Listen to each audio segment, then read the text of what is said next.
Well, good morning, everyone. I appreciate you all coming. I appreciate also the sponsorship from Bristol Myers Squibb and Pfizer today for being our sponsors. It's really a privilege to introduce a good friend and colleague, Akhil Narang from Northwestern University, who is the director of the Echo Lab there. Akhil is a cardiologist who has now become the associate director of the Echo Lab and specializes in advanced cardiovascular imaging, echo, CT, and MR, and obviously has been leading also the efforts on the structural interventional cases there as well. He's an active member of ACC, ASC, has been part of the board now there in SCMR, and has numerous positions, and has been very involved into this field, which I believe is going to be something much more mundane and commonplace as we evolve and realize the importance of artificial intelligence. He has published multiple peer reviews and book chapters. Is also on the editorial board of JAMA Cardiology and interested in the development and application of these emerging new roles of cardiovascular imaging tools. Really privileged to welcome you here to Minneapolis Heart Institute, and I'm sure that this is going to be informative. Akhil, thank you. Great. Thank you so much, Joao. It's really great to be here. I feel like I'm amongst a lot of friends already, and we had a great time yesterday, and a lot of people we've crossed paths with over the years, and so it's a treat to be here and a privilege to give this talk today. And so I think there's a couple of roles I play at Northwestern, and in addition to the time I spend in the structural space and doing a lot of valve stuff, I've become really interested in the past couple of years in the idea of how artificial intelligence can aid us in the Echo Lab. I think we have heard about this concept a lot in other disciplines, but it hasn't really been until the past couple of years that this has become something that we can actually clinically be utilized and be useful for us on a day-to-day basis. And so this is a brief outline of what I'll talk about today. What is AI? I think it's still confusing for a lot of us, and so I'd like to go through the definitions of what AI are, applications of AI in Echo, the challenges with AI in Echo, and then we'll go through a quick summary.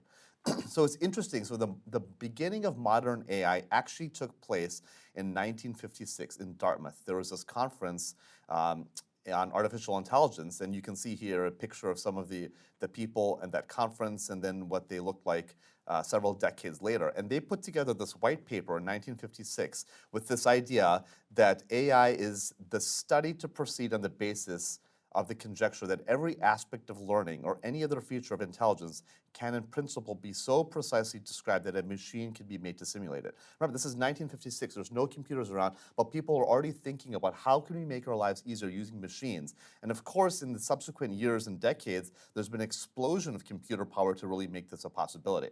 And AI has actually made its way around various areas of technology for the past couple of decades. We've been doing it in programming, communications, robotics, voice recognition when you call your airline to get something changed. They're trying to understand what you're saying, computer vision, gaming, technology, but only recently has it come to medical science. And I think that's where I'm really excited about the next 10 years or so in imaging, cardiac imaging, and especially echo.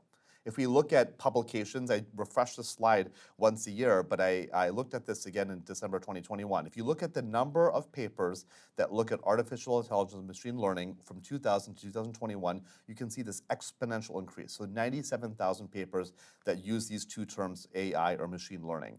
Now, if I query a little more specifically cardiology, the number goes down to 1.7 thousand. So we're really in the infancy of applying AI to cardiology. And then what I'm interested in, which is echo and cardiac imaging, at the end of 2021, 483 papers. So this is truly the beginning of this field. And for young people on the call, for sonographers, anyone else who's kind of looking as to where can you put your nickel down for the next decade, I really do think it's in this area.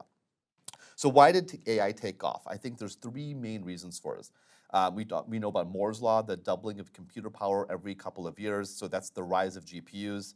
There's this concept of ImageNet, which some of you might be familiar with, that's intricately tied to this gentleman, Alex Krizhevsky. So ImageNet was this idea where we'll take thousands, tens of thousands of images, and we will manually tag them. So we'll take images of animals and people and objects, and we'll manually tag them.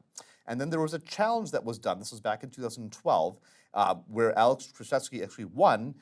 So this ImageNet group said, well, how can we automate this? So how can we take all these labeled images that we've done over the years and actually have a computer then do this for us? And so this is what he came up with using GPUs that were fast at that time, obviously a lot faster now. And he really got this idea of computer vision, of auto labeling on the map. And really, in many ways, is kind of the pioneers of artificial intelligence at around 2012. So what is AI? So there's big category, that's AI, a smaller category, that's machine learning, and even a smaller category than that, that's called deep learning. We'll kind of go through that very briefly. So AI is the idea in general that computers have the ability to mimic human intelligence, sometimes using logic, sometimes using if-then rules that can be really simple, and sometimes using deep learning. And this is an example that I like to give for those of you who are Lord of the Rings fans, and Picasso fans. You have a painting here of Gandalf, and you have a painting of Picasso. And with artificial intelligence, you're able to tell a computer, paint me the style of Gandalf with Picasso. And here, in fact, is the result here. And so you can actually apply this to art. Now we're applying this to medicine as well. So broadly, AI is the idea of performing computers to think for you. And this can be done at a very low level, or if you go deeper into the woods, you have this concept called machine learning. So this is a little more sophisticated, where we create learns for computers to learn from supervised and unsupervised data. So we can give them training data sets, we can give them output models, and it'll be able to, in a sophisticated way, get a little bit better with each iteration, because it'll start learning from what you give in the unsupervised data sets. And so it gets a little deeper in the woods. But deep learning is where we really want to get. Deep learning is mimicking the human brain. It's mimicking how humans think, right? So it's the idea of convolutional neural networks, which is a fancy word to describe what happens in someone's brain, where you truly can learn from unsupervised data. You give something to a computer and you let it sort it out for you. And at the end of the day, this all depends on the idea of big data, probability, statistics. It's really a team effort. You know, I work with engineers and scientists and programmers. We have a Center for Artificial Intelligence, so we really need all hands on deck. We need clinicians to be able to utilize it, and we need people who actually can code and execute it. So how does machine learning work? Here's another example of this. So if I give a training data set of a cat, a dog, and a bird, and I extract relevant features of it, the pointy hooves of a cat, the beak of a bird, the skinny legs of a bird, the soft eyes of a dog, the jawline of a dog, and I pull all these features out and put it into a computer program, and then I give it unsupervised data, other test data, and I said, sort it out based on the features I've given you. So this is what machine learning can do for you. It uses the algorithm that you've created to be able to identify and categorize all these data sets that you give it. Is it perfect? No. And over time, it can do a better job.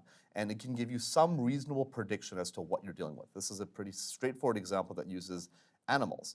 Now, deep learning goes one step further than this. Remember, it's trying to mimic the human brain. So this is the example I give. So this is my son when he was a little kid, and he had never seen a penguin before, had never seen a movie about a penguin before, and maybe we introduced this to him when he was getting a little bit older, but he's never seen one in real life. He's never gone to a zoo at that age, never gone anywhere that there are penguins around, and so he had no concept of what a penguin was. But eventually your brain starts to figure it out, right, using the idea of convolutional neural networks. And at the end of the day, if I showed him a picture of a penguin or a dog dressed like a penguin, he'll be able to identify the two of them. And so this is what deep learning does. It goes one step further, uses this idea of convolutional neural networks to be able to mimic behavior. So this is a James Bond movie, and I'll just show this clip really quickly. And this is where computer vision and deep learning can actually come into play, right? So I am in this is part of ImageNet, I'm asking the computer to identify everything it sees in this 20 or 30-second clip from a James Bond movie. It can tell me how many people it sees, how many objects, how many guns, how many cars, what color the people are, what tie they're wearing, what other objects, inanimate objects, or people that it's seeing in this. And if I were to ask any one of you, how many guns did you see, how many motorcycles did you see, how many whatever you saw, there's no way anyone could tell me. But with ImageNet, in just 30 seconds, I'm able to get all this information, extract it, and pull it into a data set for me to be able to do something with. And so this is how it works in Hollywood. Now, how does it work in echocardiography? So let's talk about that. So at the end of the day, echoes are not static images. They are moving images. And this is how it's challenging compared to lung CTs when you have a static image and you're trying to detect a lung nodule, or a breast mammogram when you're trying to detect something that looks like cancer, right? Echoes are moving images. But at the end of the day, they are all binary sets of data, right? They are ones and zeros, a varying scale of gray and black and white, and we can extract all this into numbers. And at the end of the day, if we're able to do this, we're able to then understand it, label data sets, and figure out how we can utilize this for measurements, for analysis, for detection of disease, and so on and so forth. And so the challenge has been taking moving data sets with thousands of pixels, right, tens of thousands of pixels, and translating it into something like this. So why do we need AI and echo? And for everyone who reads echo, who ever looked at an echocardiogram, we all know there's a lot of variability still in 2022 with the accuracy and quality of interpretations. It depends on the expertise. If you have someone like Joao who knows it really well, you can identify it, you can trust his reports are perfect. If it's someone who's just starting out, they might need a little more help, and you don't know at the end of the day, depending on someone's expertise and how much training they have as to what their results will be like. We need this because of quantitative analysis. You know, I'm working a lot in the valve space these days, and it's no longer sufficient to say this patient has mild MR, right? You have to quantify things. We really have to be nitty-gritty about quantifying valves, quantifying cardiac structure and function. I think it can be helpful in disease detection. I'll show you some examples of this as well. And then more important than that, where I think the future will go, is it will help us become more efficient. It'll accommodate the growing volumes of studies, and it'll really help us prioritize how we read studies in the future. So the first thing we got to do before we can implement AI and echo is, can we have artificial intelligence simply identify the views of the heart, right? We know a standard echo exam might have 100 clips. Some of it are 2D images, some of it are M-mode and Doppler images and TDI images, but we need to be able to understand the views first. So if I give a computer a data set of a DICOM data set from an echocardiogram, it first has to be able to identify this is a 2-chamber view, a 3-chamber view. Once it identifies that, then it can start determining and measuring and so on and so forth. But the first step is, which seems very obvious, is can you simply identify what the views are? So a lot of work has been done on this over the years. This is a paper that was published a couple of years ago that was published in Nature Medicine. The idea of a view classification algorithm using echocardiograms. And now this has been commercialized by a couple of different groups, but the idea was to give, in this particular situation, about 15 different standard echo views. There was a data set of 200,000 images from just 270 studies, and it was validated in 20,000 images from 20 studies. And the idea was, can we take all these images and classify them into their personal long axis, their RV inflow view, their 2-chamber, so on and so forth. And this is what these investigators out of UCSF did. They took convolutional neural network, so this is again a deep learning model, and had this algorithm sort all this data from unsupervised data sets once they trained it to be able to classify images. And at the end of the day, it did a pretty good job. So now we're solving the problem of being able to take a DICOM data with 100 patients in it, 100 views in it for one patient, give them thousands of patients, and then at least identify the views. And so this was the first thing that was done in this image classification. And you can see here through this deep learning model, it sorted it pretty well. Not perfectly, but it did a reasonable job.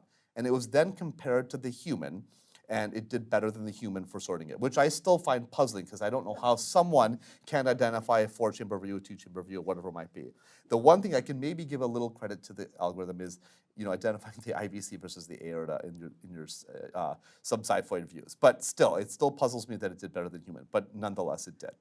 So then this was expanded upon by other groups. This was some of my colleagues at Northwestern that looked at this, is now, can we take this one step further? Can we not only label the images, but can we interpret the images, right? Can we measure the images? And so in this study, published in Circulation, 14,000 echoes were analyzed using a deep learning model and compared to 8,000 manually analyzed TTEs. So taking a computer, comparing it against a human. And in this study, first you had to identify the views, and then you have to segment the views and give us an estimation of ejection fraction, strain, and LV mass. And this was done quite successfully. So this is, the table on the left tells you the accuracy for the various views that are looked at, and on the right-hand image is what it looked like from a schematic standpoint. So you have the first image here, which is the actual image that was acquired by the sonographer. Then there was an algorithm that established what it looks like from a labeling perspective using the convolutional neural network, and this was the ground truth, which was established using manual segmentation of this. And for most of the views, it did a reasonable job. So you go up into the high 90% to identify, close to 90% to identify the blood pool, but it gets worse when you're trying to understand what the RV blood pool looks like. Anything in the right heart or the right side of the heart is worse and more challenging. But again, one of the first attempts to really understand, can we segment it? And then once we segment it, again, we can analyze it. And so why is this important? And I'll bring the slide in because I think it's important that we recognize that echo hasn't changed in 30 years, right? The way that we acquire an image today is the same that the way that the images were acquired before, right? And the way that we read a study is exactly the same way they read it 30 years ago. So it makes sense for a sonographer to start on the parasternal views, get the long axis, the short axis, move to the apical, and then go to the subcostal views, right? That makes sense ergonomically for a sonographer to do that. And we're not going to ask a sonographer to do something differently. But why do I have to review it the same way as they acquired it, right?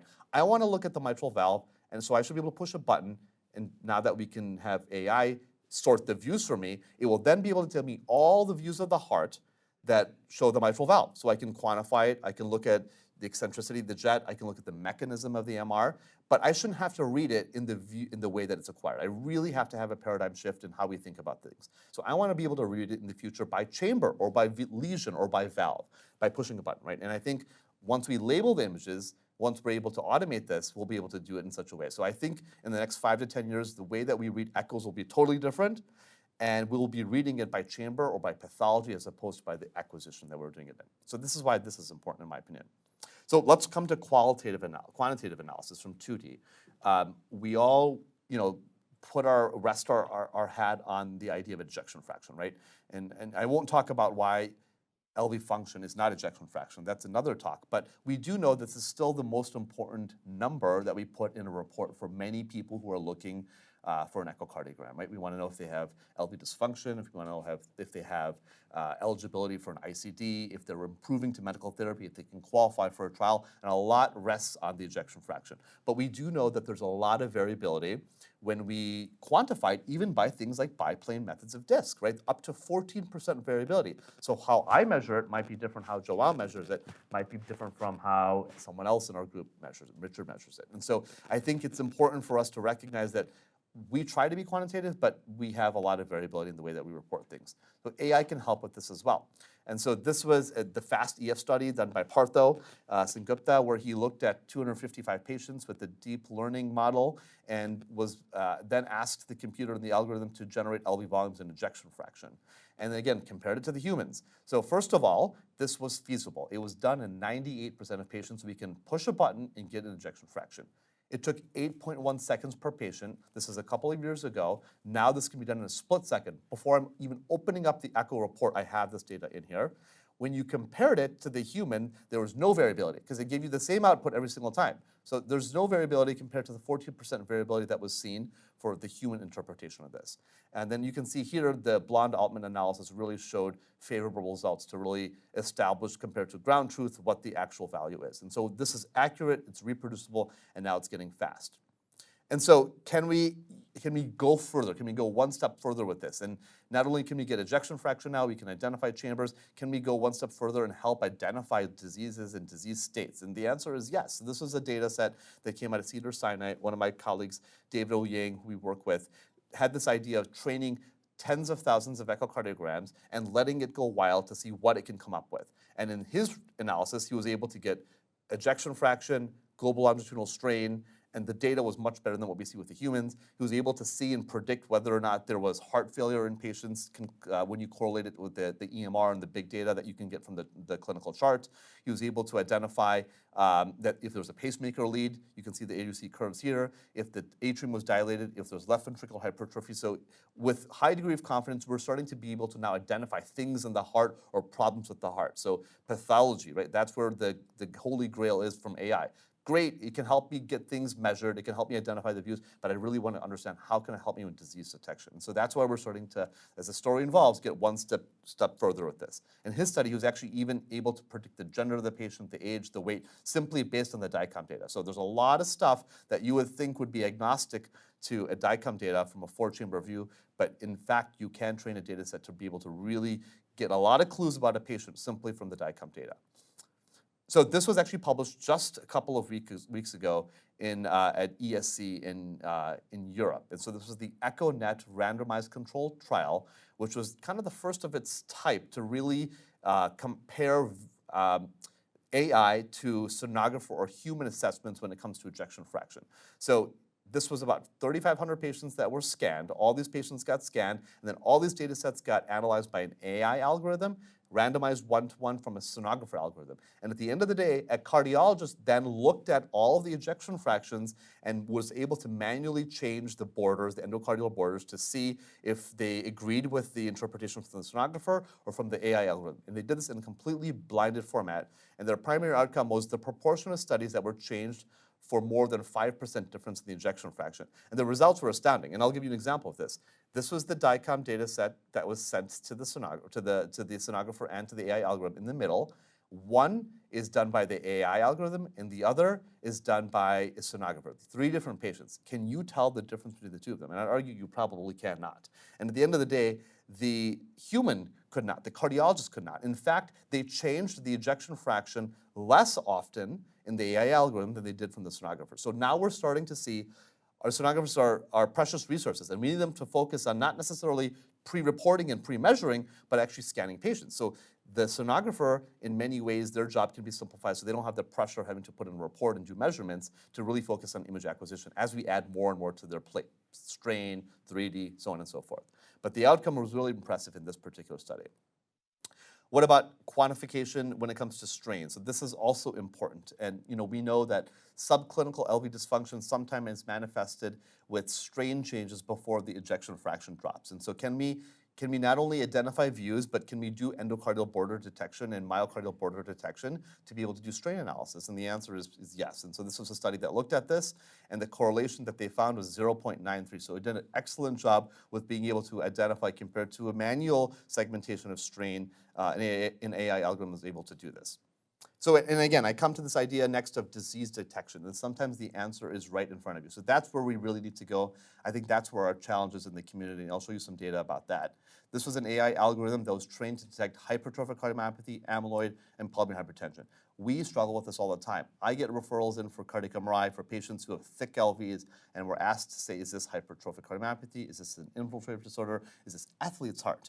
And so now with Echo, perhaps we can dive into this a little bit further. And in this model, you can see the detection the AUC under the curve for HCM, for amyloid, for PAH were actually quite impressive. So the algorithm can then tell me this patient is more likely to have an HCM phenotype or an amyloid phenotype than any other phenotype. So this is important so that we are able to now to see the value of AI with disease detection.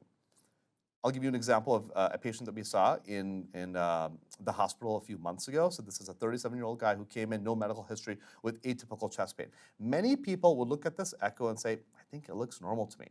And if you're very subtle and you really kind of pay attention to it, and maybe it's not the end of the day, maybe you say, well, maybe there's a wall motion malady in the anterior septal wall. And in fact, that was the call on the echocardiographic report, which then prompted a cardiology consult. And here was the angiographic result, right? Tight LAD lesion. But that subtle wall motion abnormality can be missed. Wall motion is the bane of existence for many echocardiographers, especially junior trainees, junior faculty members, because it's subtle, right? And I think if you don't use contrast, again, at the end of the day, we can miss these things that can lead to a potentially fatal outcome for these patients. So can we detect wall motion with echo? And the answer is yes. And this is just a couple of studies that looked at this with small numbers of patients, but you can see the accuracy, sensitivity, specificity for detecting abnormal wall motion is getting better and quite good. Now, what about going one step deeper and looking at coronary artery disease in general, right? And so this was a paper that came out of, I believe, Mayo Clinic using the Ultromics algorithm.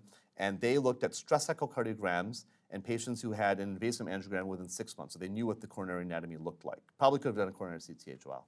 But they stuck with invasive angiograms. So they took 578 patients, they tested it on 154 patients, and they took all these geometric features, 31 of them, from the DICOM data. Not just things like EF and global longitudinal strain and wall motion, but the shape, the kinematic mechanical rate of dispersion, the changes of the LV of the cardiac cycle. So all these geometric features to develop this algorithm that could detect a degree of probability of having coronary disease. So this was published just recently. And you can see with the classifier here, this is called a CAD classifier, compared to what the gold standard was, it was quite good at identifying simply from the stress echocardiogram the likelihood of having coronary disease and potentially helping refer specific patients to the cath lab for intervention if needed. We talked about HOCM and athlete's heart. There's a number of things that we look for in echocardiographic differences between the two, and some of them are listed over here. And it's challenging, right? This, I think, is a very challenging patient population. We have a lot of athletes that we take care of at Northwestern, a lot of professional sports players who come in for screening echocardiograms, a lot of weekend warriors and recreational athletes, people who come in for testing because someone said that they have hypertrophic cardiomyopathy. And if we dig deeper, we can really tease this out to identify patients that actually have athlete's heart versus hypertrophic cardiomyopathy. So this has been published. Again, these are kind of making their foray now from the research arena into the clinical environment as well. Diastolic detection, I think this is also a challenging area where people have devoted a lot of time, resources in terms of therapies for patients for diastolic dysfunction. And with deep learning, we can actually get into the weeds here a little bit more and identify patients with diastolic dysfunction based on deep learning algorithms. And so again, the area you see under the curve compared to the guidelines, the 2016 guidelines, is actually quite better when you use deep learning. So again, I'm interested in valve disease, and I want to identify patients so I can bring them in for clinical trials, patients with aortic stenosis, patients with mitral regurgitation. If I want to calculate the severity of mitral regurgitation, I need a lot of data, right? I need the Pisa radius, I need to know what my Ailsing velocity is, I need to know what my peak velocity is, I need to trace my VTI, I put it into equation. For aortic stenosis, I used to use LVOT diameter to be able to come up with an accurate estimation of what I'm dealing with. So there's a lot of factors that can go into an echocardiogram that can make your echocardiogram inaccurate, right? For aortic stenosis, it's the LVOT diameter. If it's a sample that's placed too deep into the aortic valve, your pulse wave for your VTI is going to be inaccurate. And so these are the things that can really impact whether someone gets care or not. So it's all these data points. And so if we can solve a lot of this that's done with an algorithm or the computer, I think we're one step closer to being able to treat these patients, recognize them, find them, bring them to clinical trials so people like Paul and colleagues can get them into the cath lab and get them devices that they actually need. And so as we get more referrals for this, it gets harder. And again, I come back to this idea, at the end of the day, when I've read 35 echoes, it's hard to pay attention sometimes and really do the due diligence to be able to recognize these subtle changes and these subtle measurements. And so I think the computer can solve this for us and help us get better. I'm interested in 3D echo as well, and I've spent a lot of time training in this area. And in fact, if you look at the 2015 guidelines in echocardiography, it actually tells you that in labs that are capable of using 3D and have familiarity and expertise with it, you should use it because 2D is not as good as 3D. When it comes to 3D echo, it's much closer to the gold standard of cardiac MRI than 2D echo. And there's a lot of reasons for this, right? In 2D echo, we have geometric assumptions. We use biplane methods of discs. Often we're able to see the 3 dimensions of the heart in patients who've remodeled. So we have foreshortening error. We can't see the true apex. Patients who have cardiomyopathies or segmental disease from coronary disease, they can have abnormally shaped hearts that are kind of globular as opposed to the prolated ellipsoid. And so 3D echo can solve all this. We get a 3D data set. We can get a pyramid of data, see the entire ventricle in there, and we have no geometric assumptions, and we can actually figure out what the volumes are and what the ejection fraction is. And these are the reasons it has not been implemented in 2022. It's time consuming, requires training analysis. Again, it varies with expertise. And the reproducibility varies amongst individuals and institutions.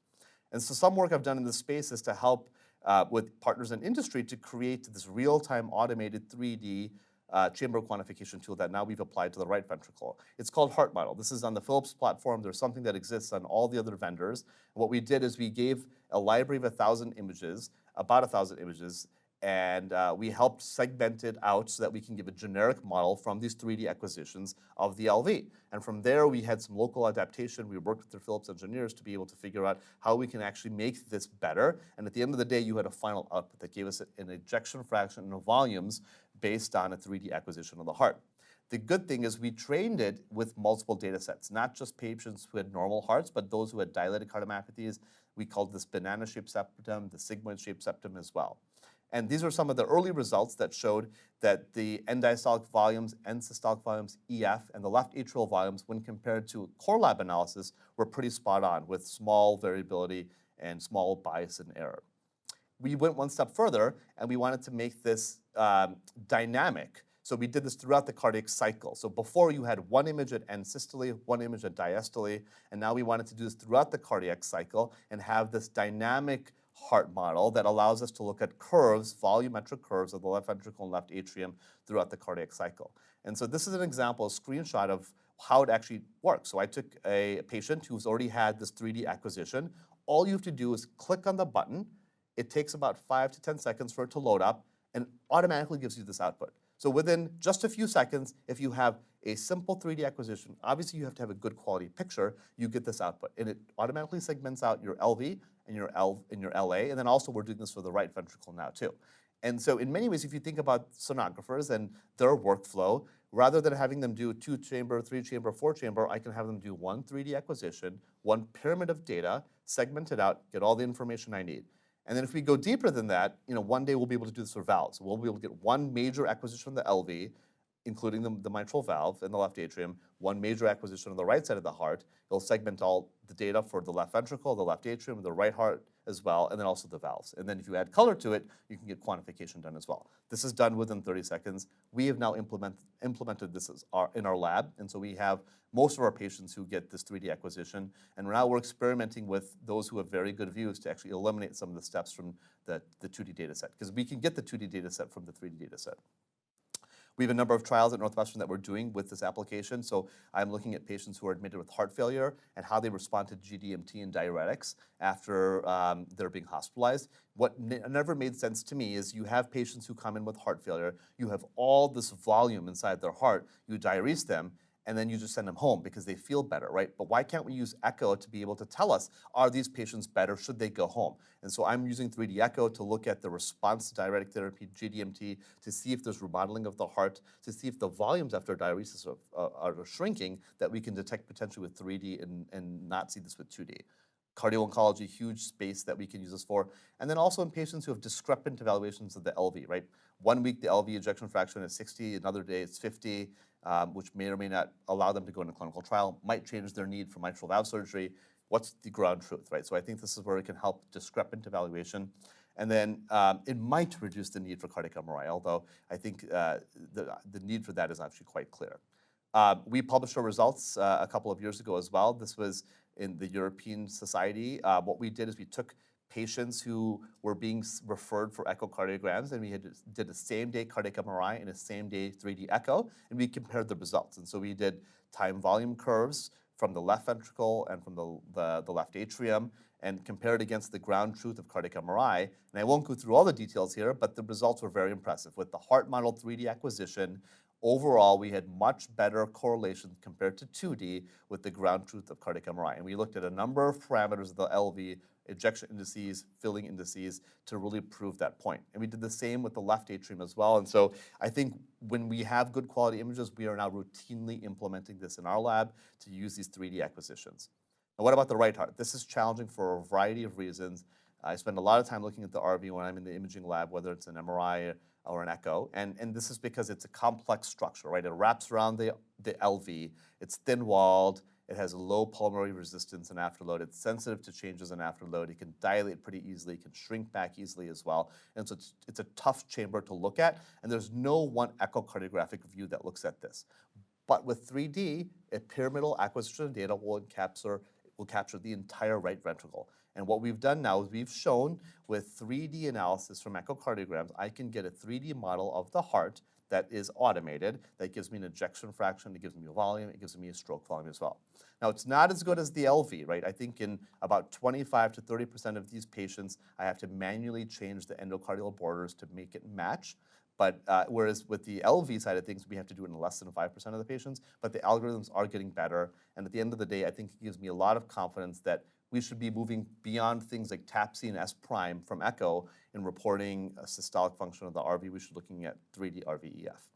Now, mass is something that's very interesting as well and that we've published on, and I've had a lot of interest in this because I trained with a cardiac MRI, and so we get LV mass. And that data point is very important as a prognostic data point for patients who are in a variety of disease states, whether it's valvular disease states, hypertrophic cardiomyopathy, end-stage renal disease states. And so we ignore mass in echo, right? Because we use a really antiquated formula to calculate mass. But with 3D echo, I can not only get my shell of data that includes the endocardium, but also the epicardium. And so now all of a sudden, I can get mass. And if we compared this and published this a few years ago, compared to the ground truth of MRI, now echo is coming back into the mix to be able to produce a mass. And so when I'm treating patients, I can follow this as another parameter over time to see how they're responding. Now, the real-world application of AI in echo is terrific. We've worked with a number of groups at Northwestern. One of them is Ultromics, and really have tested out a lot of these commercial products. I think the healthiest thing to do in 2022 is to have a combination of relationships with industry where you can help test and validate and develop products, and then also to do things at home and have homegrown solutions as well. So we have a Center for Artificial Intelligence. We try to do work in both arenas as well. And so we tested out this Ultromics algorithm for a detection of ejection fraction in strain during the peak of COVID back in 2020, 2021. This was a multi-center trial that I was a part of, and centers from around the world in the height of COVID, when people were scared to go into the hospital, sonographers were still going in, getting scans for our patient. A lot of physicians weren't going in. So we had to be able to identify patients who were sick. And if people aren't going in, you're stuck at home trying to read, which is clunky. Sometimes some places it might be better than others, but it's still not as great. You don't have the full suite of tools that are available. You don't have these nice Bracco monitors available for you when you're at home. And so we thought, can we use AI to be able to help analyze these echocardiograms? So all of the group took echo DICOM data and sent it to a cloud-based solution, which is called Ultromics, which then gave us the analysis back. Right, so this is all done with DICOM data that was sent from the machines, the echo labs, to the cloud, anonymized, and then sent back and gave us things like ejection fraction. And I don't go into the results here, but the results were fantastic. We then compared the manual analysis. We showed that the ejection fraction, the strain, all these parameters were terrific when done in the hands of an algorithm versus the manual segmentation. And so in this era of work from home, we can see that AI can actually benefit us as well. And then we proved this in sick patients. These are often ICU hospitalized patients who had challenging imaging data sets. So how can echo help us out from a workflow perspective? And so we know a sonographer is at the bedside, they scan a patient, I'm at my computer or my workstation, and I analyze this. I've showed you a little bit about how we can do automatic changeover quantification, parameter quantification, disease detection, diagnosis. But what about upfront? Can the sonographer be helped with AI, or can people who don't have training in echocardiography potentially acquire images with artificial intelligence? And this is something that Richard and I work with. We were PIs of a trial that we did a couple of years ago with Bay Labs, now called Caption Health, that uses this idea of echo guidance or echo GPS. And so if you take a probe and you put it on the chest of a patient, it will tell you where to move that probe to get the image that you're interested in getting. So this is what the algorithm looks like. You have an ideal image, which is on your top right. This is your peristernal long axis. And then initially, the probe is placed on the chest somewhere, and it will tell you, you got to slide medially closer to the sternum, and there's a quality meter here that tells you once you're getting closer to this image. And once you get close enough to the image, it will capture the image for you, and then it'll analyze the image for you. And it gives you another pictorial representation of how to do things here. And so we wanted to test this out. This was a startup out of California at the time.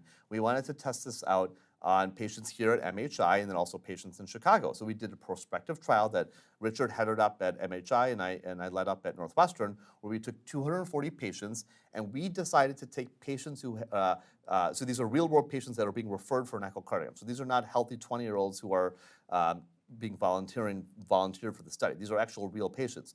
And we compared views that were obtained by a sonographer versus nurses who acquired views. And these nurses had no training in echocardiography whatsoever. So they had never touched a probe before, they had never acquired an image before, they were not in ultrasound school, they had no experience with ultrasound whatsoever. And we gave them this algorithm. They each had an hour of practice and learning with a hands-on demo on how to use the algorithm. And eventually, we let them loose into the floors, and a total of 8 nurses, and compared the images they got for the same patient that were using the algorithm versus an expert sonographer who acquired the same images. And then we had 5 level 3 expert echocardiographers, few of them were past presidents of the American Society for Echo, blindly evaluate these images. And so 4 nurses here, 4 nurses at Northwestern, again, no prior experience, and these are the images they got. I'll show you the images they got. Inclusion criteria, they're already getting a clinical echocardiogram. They're adult patients, inpatients or outpatients, so we didn't stack the deck. We did exclude certain patients, those who were not able to lay flat, those who were experiencing acute events, chest wall abnormalities, so on and so forth. 240 patients that were recruited in total, and you can look at the BMI spread here, the body mass index. And so we didn't want to take patients with glass chests. We wanted to spread this out amongst the real world, right? So patients that were thin, patients who were average sized, patients that were larger sized.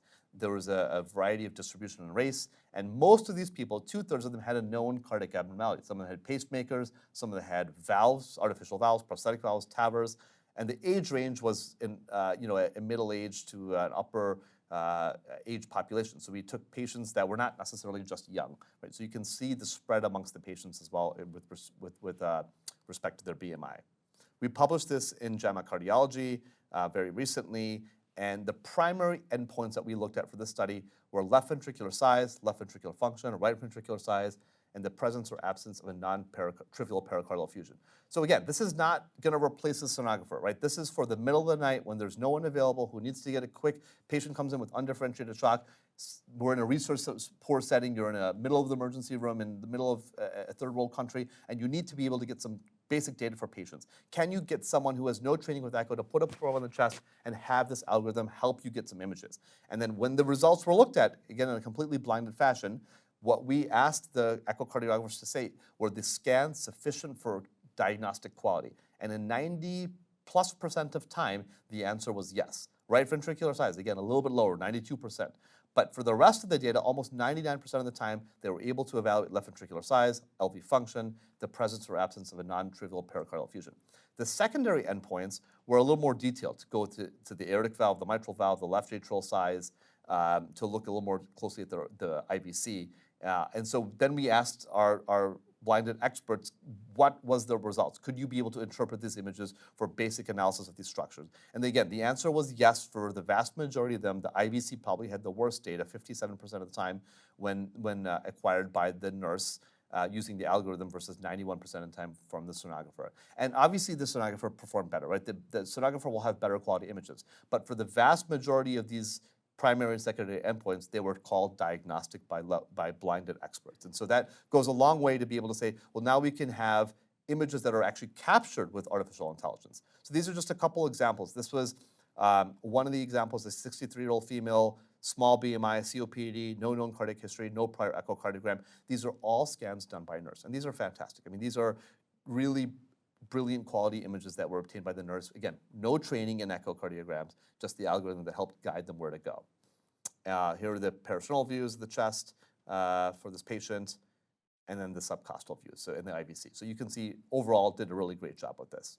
Now, this can be combined with analysis as well, and so this algorithm not only can it give you the images and help you acquire the images, but it can analyze it for you. So it gives you an ejection fraction. So not only are you getting the images, but you're getting an analysis done as well. So you can imagine how valuable this is in the middle of the night. We have a major shortage of sonographers in our institution, and this has helped in the middle of the night when we don't have sonographers present in the ICU, in the emergency room, to really help understand what's going on with patients. And so we've deployed this in our hospital. We have 4 machines right now that are used. So the potential use for this is tremendous. I mentioned sonographers are a precious resource. We need to protect them. We need to protect their skill set. We need to make sure they're working at the highest level. As we add more and more acquisitions for them, we want to make sure that they had the time to be able to do it. And so in resource-limited environments that don't have access to sonographers, rural environments, the developing world, this could be very helpful. And also the point-of-care setting. So we're using it in the ER, urgent care, oncology patients to get ejection fraction for chemotherapy, pre-op clinics, and then also ICUs. And so let me take you through kind of a summary of where I think AI can be helpful in the future, and I think where we're getting towards. AI can be helpful once an order is placed. So once you have an order placed, you have 30 orders for inpatients in a particular day, let's say. It can help query the order and help schedule patients based on where they're located, based on the severity of disease that they might be experiencing, pulling in data from the rest of the medical chart. It can obviously help with image acquisition in certain situations. It can optimize my workflow. So at the end of the day, when I have a list of 30 echoes to read, I want to know which ones are the ones that are more likely to be normal, just like we do with ECGs. I can save those for the end, versus the ones that are more likely to be abnormal. I can focus on those. The ones that are more likely to have valve pathology, I can focus on those. So the AI in the background will read and pre-read all of these results and all of the analysis and be able to kind of generate a list for me. And then obviously you can help with image analysis, and then what I really think is the holy grail, which helps with diagnosis and prognosis. And so I like this quote: artificial intelligence is not a tool, is a tool, not a threat, and human plus artificial intelligence together is greater than the human alone or the AI alone. And so I think it's something that we will use in our clinical practice to help us be better sonographers, echocardiographers, and cardiologists. And with that, I will stop there and thank everyone and ask any questions.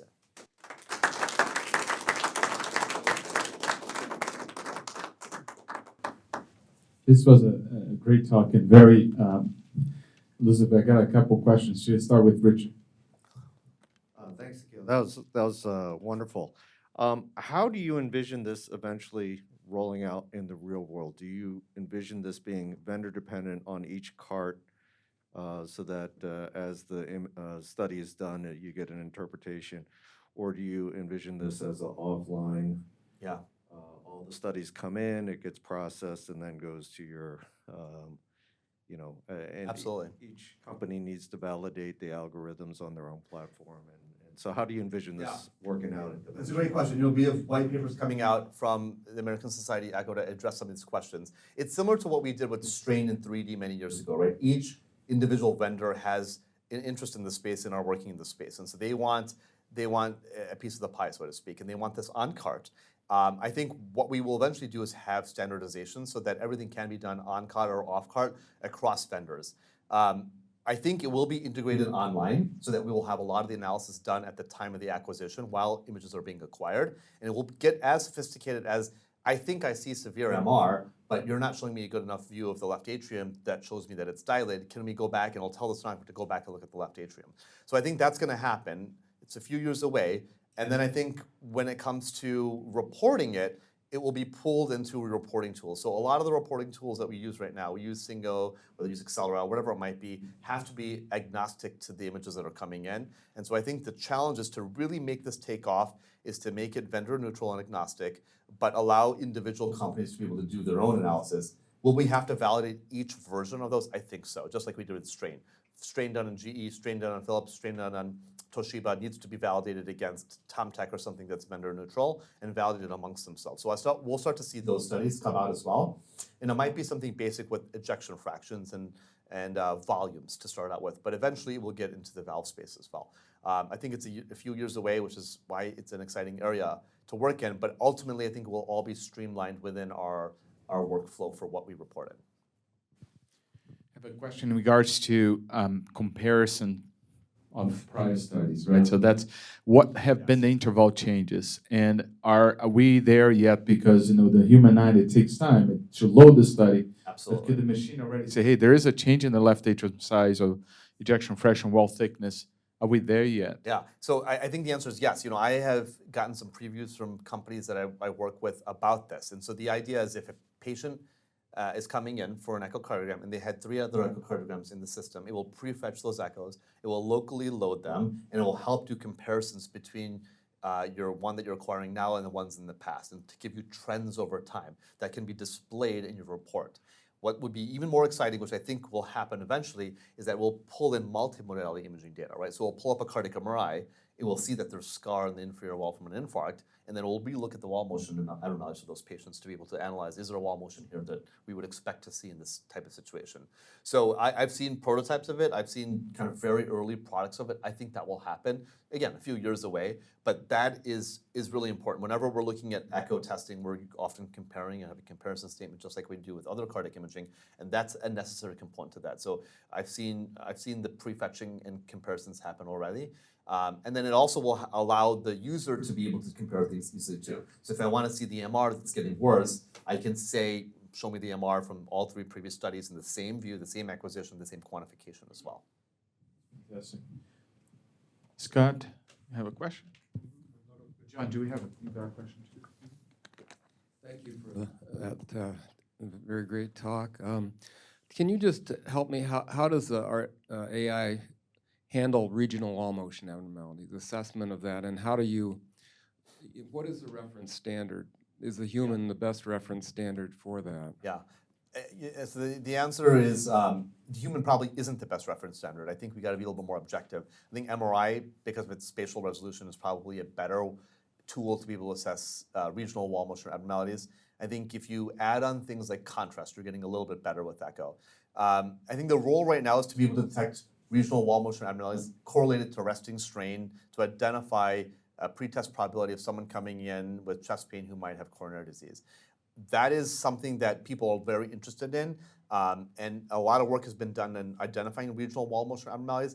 But I think one of the slides I showed is going to go one step deeper, right? Beyond just assessing regional wall motion abnormalities, can we pull in data from the electronic medical chart, age of the patient, the risk factors they might have, to give me a higher likelihood of detecting or diagnosing significant coronary disease in these patient populations? And so I think it's going to be moving, in general, we'll move beyond wall motion alone and try to incorporate more data. And AI, I think, will be able to pull that in for us a little bit better and a little bit more elegantly than me pulling up a chart and saying, I think there's a wall motion abnormality here, and I see the patient has a troponin elevation and risk factors for coronary disease. Okay, fantastic talk. Two questions really. So one is, you showed the value of taking 10 nurses who have no experience. You should have tried surgeons, probably who are worse. But at the same time, has this technology or this concept used for screening patients? Because we hear in every meeting there are 14 million patients in US with MR and 300 million with AS. And the screening echo is something where they can be picked up in their family practices and otherwise, and then trigger for a more detailed echo. That's right. And the second question is more technical. You showed a great slide that most of the acquisitions today done, and I assume it is same for CT and MRI, is binary. So the way we acquire data is put in a format. Do you think changing that format itself in future is going to make this better? Yeah, absolutely. So for the first question, I think using this guidance technology for screening is definitely important. One of the new things I'm working on with this group and one of the other groups as well is an aortic stenosis algorithm. And so patients who have a murmur, they're detected in their family medicine clinic and they're being referred for an echocardiogram. I'm not sure what your MHI wait times are here, but our wait times are quite large for an echo, and that's a pain point for us. And we just can't have enough, we can't find enough sonographers to scan for us. And so what we're doing is deploying these in those settings with this algorithm that's now there to be able to detect severe aortic stenosis. That's the first one we want to do. We're adding on layers to that, which will next be mitral regurgitation and rheumatic heart disease. We've tested this actually in outside the United States as well. So absolutely, I think it can be used for screening. We are using this right now in a lot of primary care clinics with the medical assistants who have done just the local training for the machine to be able to acquire images. So I have a couple of trials that I'm in the middle of setting up right now to deploy it truly in a primary care setting and see if the uptake is good, number one, but then also to compare it to a standard echocardiogram and how that might impact care down the line as well. It takes 2 months to get an echo, but if I can detect something earlier on, that might change the course for this patient. And to your second point, I think so. The way that we format and display images and that we acquire images needs to probably change in some ways too, right? I think echo in general will change. We're going to move away potentially from acquiring how we have done from view to view to view and probably do everything with three-dimensional echo at some point in time. And that will then change the way that we look and report at and understand an echocardiogram in how I read it absolutely as well. So I think, change takes time obviously, and I think there'll be gradual uptake of these things as technology gets better, but I think that will happen for sure. Great, John, you have some questions there? Yeah, absolutely. Thank you so much, Dr. Narang, for that excellent presentation. There are a couple of questions in the Q&A pod online here. The first of which is there similar work taking place with CT, MRI, PT, PET, et cetera? Yeah, and John probably knows the space a lot better than I do, but absolutely. And I would say maybe they started first. I would say with plaque characterization, with a lot of the technologies that we use for analysis of structure and volume in cardiac MRI have come in the past 5 to 10 years, and I think Echo is probably catching up. There's a lot of, I think a lot of radiologists who work in the cardiac MRI and CT space, and so we have the benefit of them applying their use cases from chest CT, mammography. In cardiology, we're kind of coming at it a little slower, but I would say that we're doing this maybe even more robustly in cardiac MRI and CT than with Echo. Absolutely. Yeah, that's a growing field now for especially cardiac MRI, that you're able to do inline assessment. As the images are coming out of the scanner, the computer's already doing the traces and automating that process for us. And on the CT as well, the whole plaque analysis. The question that we have still is sometimes what is the ground truth, and the capability of really having a completely normal scan, a coronary CT, and you run the computer algorithm, the computer is going to find something. Exactly. And does that mean that it's true? The patient now has a disease. It's really hard to not have something. Right. So we're still learning, what it is. Wow, that's fascinating and certainly a rapidly evolving field. So there's a couple questions that I think are repeat questions. So I don't think we need to discuss those. But a good one maybe to finish on is how sensitive is AI accuracy to degraded exam quality? Great question. So a lot of this is why the human input is so invaluable in this space. We will never be able to substitute a human or an echocardiographer or sonographer for images that are bad, right? And it's really the human that will be able to detect, well, these images aren't great, you should use contrast, or I'm going to go off axis to be able to look at something a little more closely. And so when you have poor quality images, you're not going to have a good quality output for this. And so there is that human element that is very important with all of this. And there's the saying, if it's garbage in, it's garbage out, right? So if you have a poor quality images that are going in, your analysis, you might try to force an analysis, but it's not necessarily going to be an accurate analysis. And so, and that's where the expertise of the sonographers really come into play to really find us those beautiful images that are off of the standard protocols. Terrific. I have one final question here, because we had some fellows here. How does the training for fellows now, they're getting through this, would that change? I mean, do we need to change from the very beginning on imaging acquisition? And so how are fellows being trained there at Northwestern? Yeah, we are using the guidance algorithm with our first-year fellows to be able to help them to get the images. At the end of the day, they should still be able to do a complete exam on their own. And I think it's getting them closer to being able to acquire at least basic images sooner in their first year of fellowship. So I think we're incorporating that. We're testing, actually, we have a study going on right now that's testing those who are being exposed to the algorithm and those who are just scanning with the sonographer, and we'll see what the results show. But I suspect those who use the algorithm and scan with the sonographer will have better images than one or the other. And when it comes to overall training, it's challenging because there is a value in being able to trace out your LV, right? I grew up in an era where I traced every single cardiac MRI myself, right? We had hashtag circle drawers at SCMR for a reason, because that's what we did. My fellows now don't trace circles on cardiac MRI because they don't need to. The algorithms are doing it for them. But I still insist, at least for the first month, that they don't use the algorithm, they reconfirm the work. At least they look at all the circles that are being traced for them. So, it'll be interesting, right? We don't want to lose the skill set, right? I think physical exam has degraded over time, probably because of the use of technology, but we have to use our brains. We can't rely on these completely. And so finding that balance will be interesting, and I'm not sure we have all the answers just as yet. Terrific. Well, thank you so much, Akhil, for today and for all you coming.